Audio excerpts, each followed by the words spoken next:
The Untold Story of the Protestant Reformation, Episode 9. We are in December of the year 1518.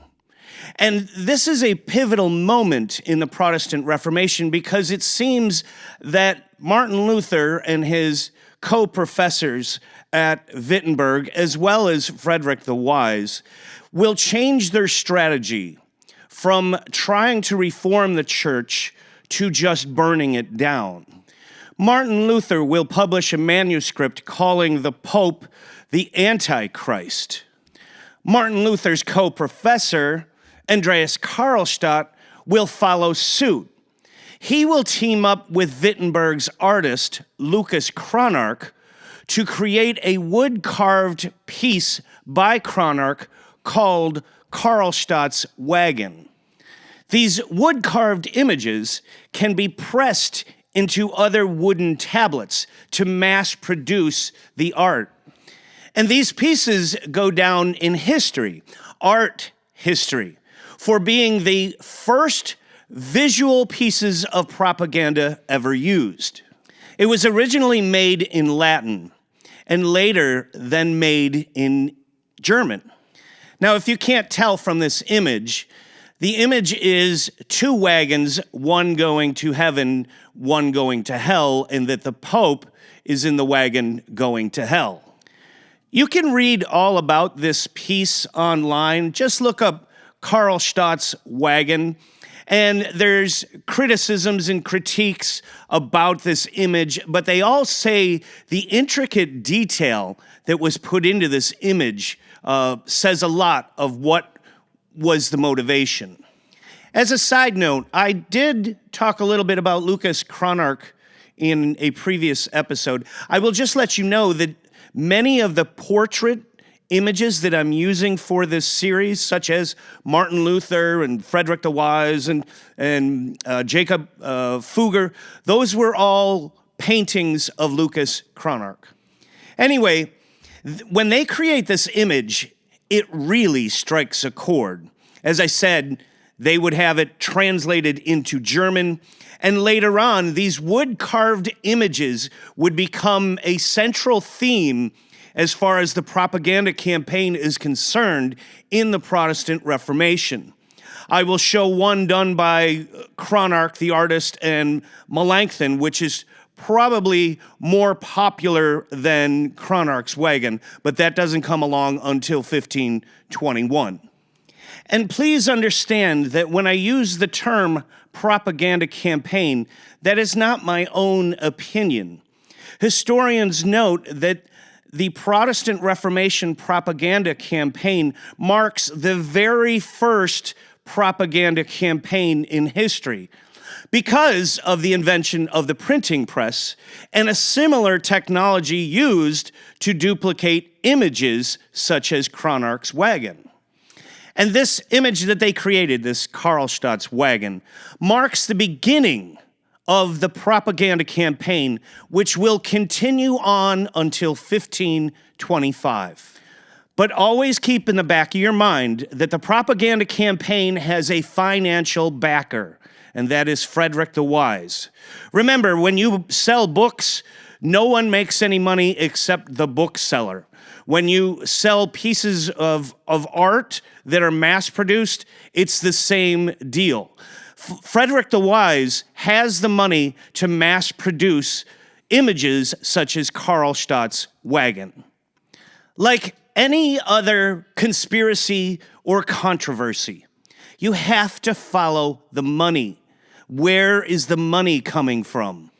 Which brings me to the next major event of January of 1519, where Maximilian I, the Holy Roman Emperor, dies. Now, those electors that I spoke about in episode 2 or 3, I'm not sure which one it was, they have to elect a new Holy Roman Emperor of Germany. And the candidates are many. Henry VIII of England, Francis I of France, a Habsburg, Charles V. Frederick the Wise is even a candidate. Pope Leo X as even a candidate.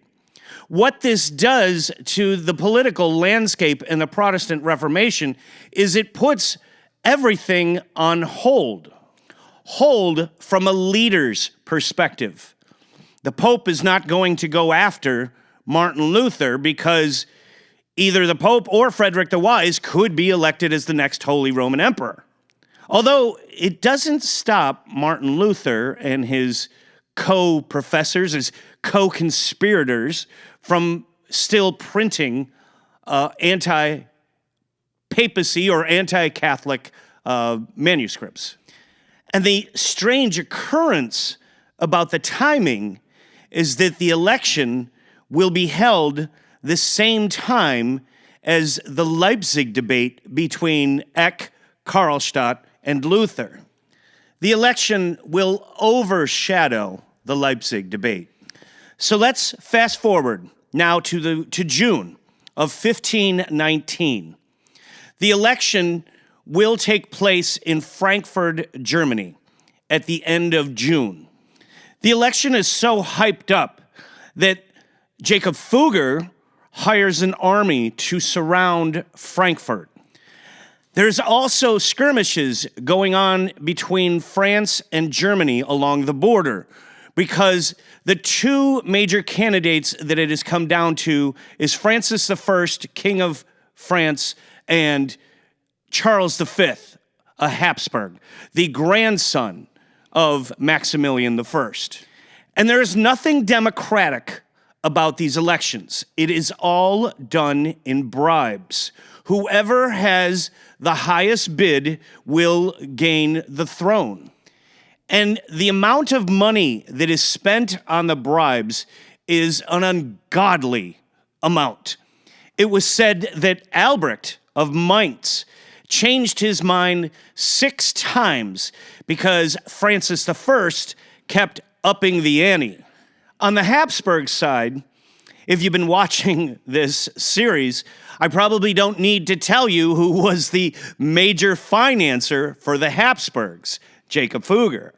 But there's an interesting twist, because Jacob Fugger doesn't have that kind of money. But the princes who were not electors were investing in Jacob Fugger's banking to help fund the Habsburgs, hoping to get a return on their investment. And one of the major investors is Duke George of Saxony. Remember, that's Frederick the Wise's cousin, going all the way back to the two brothers who split Saxony in two of Ernest and Albert. At the end of the conference, the 7 electors met and chose Charles V, Maximilian's grandson.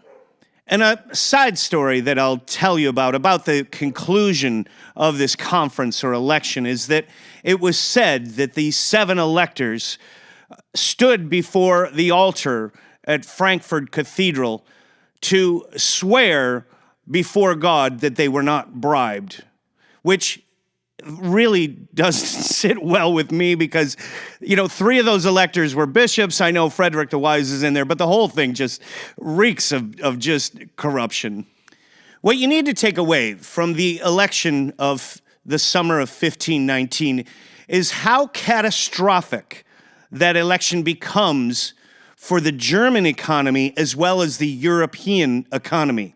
When you pump that much money into an economy, inflation skyrockets.